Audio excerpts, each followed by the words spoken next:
Hello friends, नमस्कार। स्वागत है आप सभी का आपके अपने यूट्यूब चैनल द स्टडी 2.5 में। फ्रेंड्स, हम लोग एडुटेरिया करंट अफेयर्स के प्रैक्टिस सेट सॉल्व कर रहे हैं, जिसके अंतर्गत सेट 1 से लेकर 3 तक हम लोग कंप्लीट सॉल्व कर चुके हैं। आज हम लोग सेट 4 को देखेंगे, जिसमें आप सभी को आपके एग्जाम के पॉइंट ऑफ व्यू से करंट अफेयर्स के काफ़ी इंपॉर्टेंट प्रश्न देखने को मिलेगा। तो आइए हम लोग सॉल्व करते हैं चौथे सेट को। चौथे सेट के अंतर्गत पहला प्रश्न है, होयसल मंदिरों को वर्ष 2022-23 के विश्व विरासत सूची के लिए भारत के नामांकन के तौर पर शामिल किया गया है। यह किस राज्य में स्थित है? तो ये इसका आंसर ए सही होगा। यह कर्नाटक में स्थित है। होयसल मंदिर कर्नाटक में स्थित है। ठीक है, नेक्स्ट देखते हैं। मतदाताओं के बीच जागरूकता फैलाने के लिए किस राज्य के मुख्य निर्वाचन अधिकारी द्वारा सेरा नामक शुभंकर का अनावरण किया गया? तो इसका आंसर ए सही होगा, पंजाब द्वारा। और नेक्स्ट है, हाल ही में निम्नलिखित में से किस देश में 2300 साल पुराना बौद्ध मंदिर मिला है?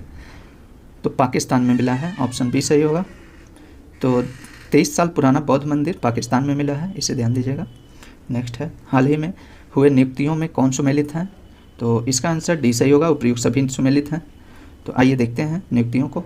जी.ए.बी. रेड्डी को रक्षा खुफिया एजेंसी के प्रमुख नियुक्त किया गया है। अदिति अशोक को हुंडई इंडिया के ब्रांड एम्बेसडर और बनिका बत्रा को एडिडास के ब्रांड एम्बेसडर बनाए गए हैं। नेक्स्ट है, आर्थिक सर्वेक्षण 2021-22 के अनुसार भारत की स्टार्टअप राजधानी के रूप में किस शहर ने बेंगलुरु को प्रतिस्थापित किया है? तो इसका आंसर सी सही होगा, दिल्ली ने। निम्नलिखित में से किसे भारत का पहला OECM साइट घोषित किया गया है? OECM क्या है? तो ये other effective areas based conservation measures है। ठीक है, तो भारत का पहला OECM साइट घोषित किया गया है, तो अरावली बायोडाइवर्सिटी पार्क को घोषित किया गया है। तो इसका आंसर बी सही होगा। ठीक है, नेक्स्ट देखते हैं। भारत और बांग्लादेश की सीमा पर तीसरे बॉर्डर हाट की आधारशिला किस राज्य सीमा पर रखी गई है? तो इसका आंसर बी सही होगा, त्रिपुरा में। त्रिपुरा में भारत और बांग्लादेश की सीमा पर तीसरे बॉर्डर हाट की आधारशिला रखी गई है। नेक्स्ट क्वेश्चन देखते हैं फ्रेंड्स। हाल ही में पुनौरा धाम को स्वदेश दर्शन योजना के रामायण सर्किट में शामिल किया गया है। यह किस राज्य में स्थित है? तो बिहार में स्थित है। बिहार के सीतामढ़ी में स्थित है। और शीतकालीन ओलंपिक 2022 में एकमात्र भारतीय एथलीट आरिफ खान ने प्रतिस्पर्धा किया। उनका संबंध किस खेल से है? तो ऑप्शन डी सही होगा, अल्पाइन स्कीइंग से है। ये इंपॉर्टेंट प्रश्न है, इसे ध्यान दीजिएगा। शीतकालीन ओलंपिक में एकमात्र भारतीय एथलीट आरिफ खान, इनका नाम आप सभी रख के रखिए। ये किस खेल से संबंधित है ये भी पता होना चाहिए। तो ये अल्पाइन स्कीइंग से संबंधित है। नेक्स्ट देखते हैं। नेक्स्ट है, आज़ादी के 75 वर्ष के अमृत महोत्सव के अवसर पर देश के अब तक के सबसे बड़े ड्रोन शो का आयोजन कहाँ किया गया है? तो लखनऊ में किया गया है। निम्नलिखित में से किस राज्य सरकार द्वारा बस यात्रा के लिए चलो मोबाइल ऐप और स्मार्ट कार्ड लॉन्च किया गया है? तो महाराष्ट्र में लॉन्च किया गया है। ऑप्शन बी सही होगा। दिसंबर 2021 में किस उत्तर पूर्वी राज्य में तस्मेनिया, न्यूलैंड और चुमुकेदिमा 3 नए ज़िले बनाए गए हैं? तो ये किस राज्य के 3 नए ज़िले बनाए गए हैं? तो इसका आंसर बी सही होगा, नागालैंड। ये 3 नए ज़िले नागालैंड में बनाए गए हैं। ठीक है, इंपॉर्टेंट प्रश्न है, ये सभी आपके एग्जाम में पूछा जा सकता है। नेक्स्ट देखते हैं।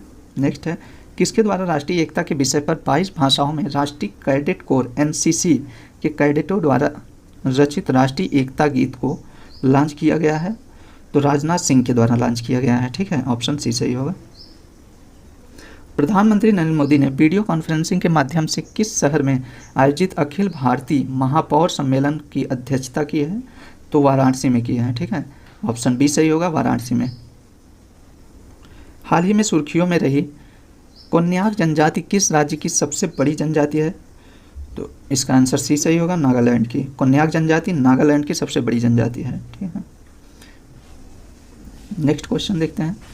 किस संस्था ने CESL, यहाँ आई नहीं होगा, ई होगा, तो कंजर्वेशन एनर्जी सर्विसेज लिमिटेड और WRI world resources institute India के साथ मिलकर ट्रांसफॉर्मेटिव अर्बन मोबिलिटी इनिशिएटिव के सहयोग से ई सवारी इंडिया इलेक्ट्रिक बस गठबंधन शुरू करने की घोषणा की है?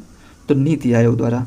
ठीक है, तो नीति आयोग द्वारा ई सवारी इंडिया इलेक्ट्रिक बस गठबंधन शुरू करने की घोषणा की गई है। नेक्स्ट देखते हैं, व्यक्तिगत उपयोग के लिए भांग के उपयोग की अनुमति देने वाला पहला यूरोपीय देश हाल ही में कौन बना? तो माल्टा बना है। संयुक्त राष्ट्र महासभा ने किस संगठन को पर्यवेक्षक का दर्जा प्रदान किया है? तो अंतर्राष्ट्रीय सौर गठबंधन को। हाइड्रोजन ऊर्जा नीतियों, बुनियादी ढांचे के विकास और चुनौतियों पर पहले अंतर्राष्ट्रीय सम्मेलन का आयोजन कहाँ किया गया है? तो नई दिल्ली में इसका आयोजन किया गया है। ऑप्शन ए सही होगा।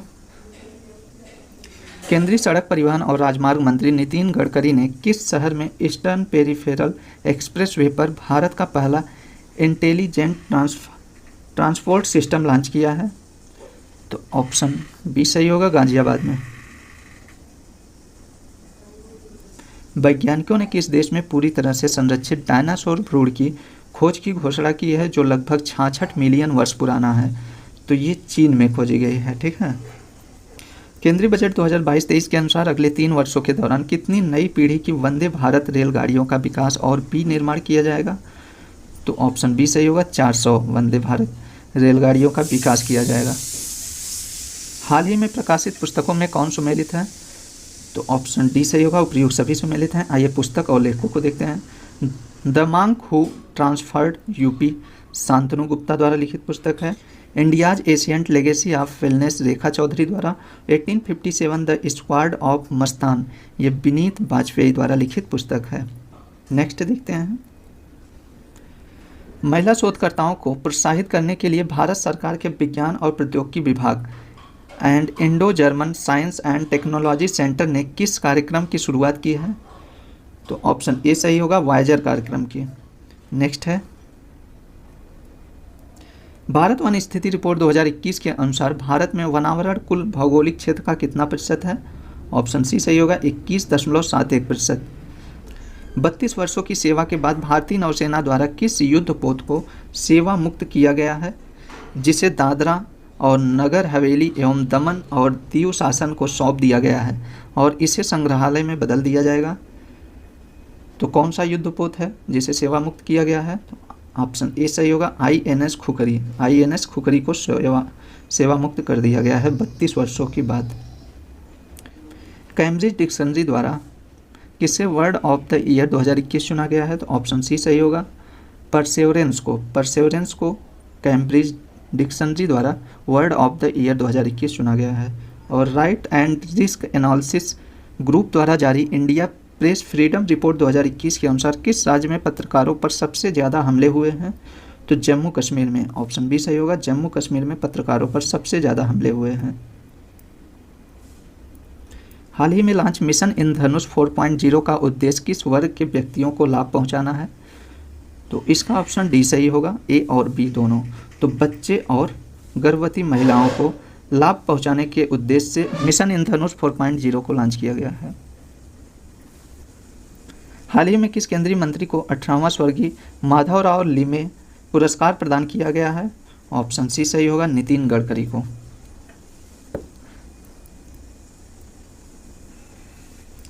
फरवरी 2022 में भारत ने किस देश में गेहूं के वितरण के लिए संयुक्त राष्ट्र के विश्व खाद्य कार्यक्रम के साथ एक समझौता पर हस्ताक्षर किया है? तो अफगानिस्तान के। ऑप्शन सी सही होगा, अफगानिस्तान।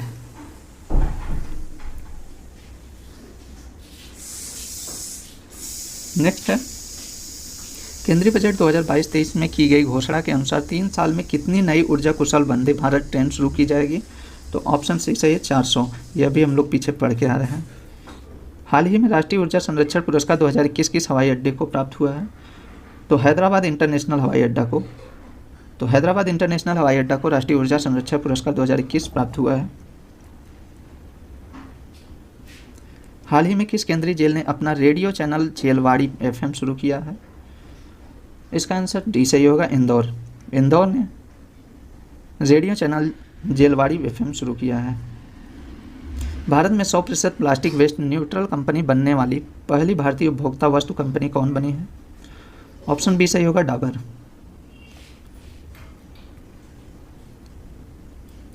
बिहार के खादी ब्रांड एम्बेसडर के रूप में किसे नामित किया गया है? तो मनोज तिवारी को। मनोज तिवारी को बिहार के खादी ब्रांड एम्बेसडर के रूप में नामित किया गया है। तंबाकू छोड़ने में मदद करने के लिए WHO द्वारा कौन सा ऐप लॉन्च किया गया है? तो क्विट टोबैको लॉन्च किया गया है। क्विट टोबैको तंबाकू छोड़ने में मदद करने के लिए WHO द्वारा लॉन्च किया गया ऐप है। निम्नलिखित में से किस राज्य केंद्र शासित प्रदेश की पुलिस द्वारा स्मार्ट कार्ड शस्त्र लाइसेंस और शस्त्र ऐप को लॉन्च किया गया है? तो दिल्ली पुलिस द्वारा। त्रिशूल और गरुड़ किस रेलवे के द्वारा शुरू की गई 2 लंबी दूरी की ट्रेनें हैं? तो दक्षिण मध्य रेलवे की है। ऑप्शन बी सही होगा, दक्षिण मध्य रेलवे की। WEF world economic forum Davos agenda 2022 में प्रधानमंत्री नरेंद्र मोदी द्वारा P3 मूवमेंट की शुरुआत की गई। P3 से तात्पर्य है प्रो प्लैनेट पीपल, तो प्रो प्लैनेट पीपल है। नेक्स्ट देखते हैं, वन जीव कार्य योजना 2021 से 30 जारी करने वाला पहला राज्य हाल ही में कौन बन गया है? ऑप्शन सी सही होगा, महाराष्ट्र। कृषि अपशिष्ट को जैव उत्पादों में परिवर्तित कर प्रौद्योगिकी विकसित करने के लिए वर्ष 2021 के अर्थशास्त्र पुरस्कार से किसे सम्मानित किया गया है? तो विद्युत मोहन को अर्थशास्त्र पुरस्कार से सम्मानित किया गया है। हाल ही में प्रकाशित पुस्तकों में कौन सुमेलित है? तो ऑप्शन डी सही होगा, इनमें सभी सुमेलित हैं। आइए देखते हैं पुस्तकों को। Hitler and India Vaibhav Purandare द्वारा लिखित पुस्तक है, और sir Ahmad Khan reason religion and nation Saifai Kidwai द्वारा लिखित पुस्तक है। Actually I met them a memoir Gulzar द्वारा लिखित पुस्तक है। डिजिटल प्रभाव पर अंतर्राष्ट्रीय सम्मेलन और प्रदर्शनी फ्यूचर टेक 2021 का आयोजन किसके द्वारा किया गया है? तो भारतीय उद्योग परिसंघ द्वारा किया गया है। ऑप्शन सी सही होगा। विश्व के सबसे बड़े क्रिकेट बैट का अनावरण निम्नलिखित में से किस शहर में किया गया है? तो ऑप्शन सी सही होगा, हैदराबाद में। निम्नलिखित में से किस वैज्ञानिक को फोरामिनिफेरल रिसर्च में उत्कृष्टता के लिए 2022 जोसेफ ए कुशमैन अवार्ड के लिए चुना गया है? तो ऑप्शन डी सही होगा, राजीव निगम को चुना गया है। नेक्स्ट है, निम्नलिखित में से किस मंत्रालय ने उद्यमिता को बढ़ावा देने में युवाओं की भागीदारी को बढ़ावा देने के लिए एक राष्ट्रीय स्तर का जागरूकता कार्यक्रम संभव शुरू किया है? तो MSME मंत्रालय द्वारा राष्ट्रीय स्तर का जागरूकता कार्यक्रम संभव शुरू किया गया है। नेक्स्ट क्वेश्चन देखते हैं, किस राज्य में बांस के क्षेत्र को आगे बढ़ाने के लिए भारत का पहला बांस ग्राम स्थापित किया गया है? तो ऑप्शन डी सही होगा, त्रिपुरा। और इस सेट का लास्ट प्रश्न देखते हैं, मध्य प्रदेश के ओंकारेश्वर में स्थापित होने वाली स्टैचू ऑफ वननेस का संबंध किससे है? तो आंसर ए सही होगा, आदि शंकराचार्य से संबंधित है। तो स्टैचू ऑफ वननेस आदि शंकराचार्य से संबंधित है। ठीक है दोस्तों, तो हम लोगों ने चौथे सेट के पूरे 50 प्रश्न को कंप्लीट देख लिए हैं। आने वाले वीडियो में हम लोग नेक्स्ट सेट के साथ मिलते हैं। और एक बात और कहेंगे दोस्तों, अगर आप सभी चैनल पे नए हो तो चैनल को सब्सक्राइब करिएगा और साथ में बेल आइकन को भी प्रेस कर दीजिएगा। ठीक है दोस्तों, तो मिलते हैं नेक्स्ट वीडियो में, तब तक के लिए नमस्कार।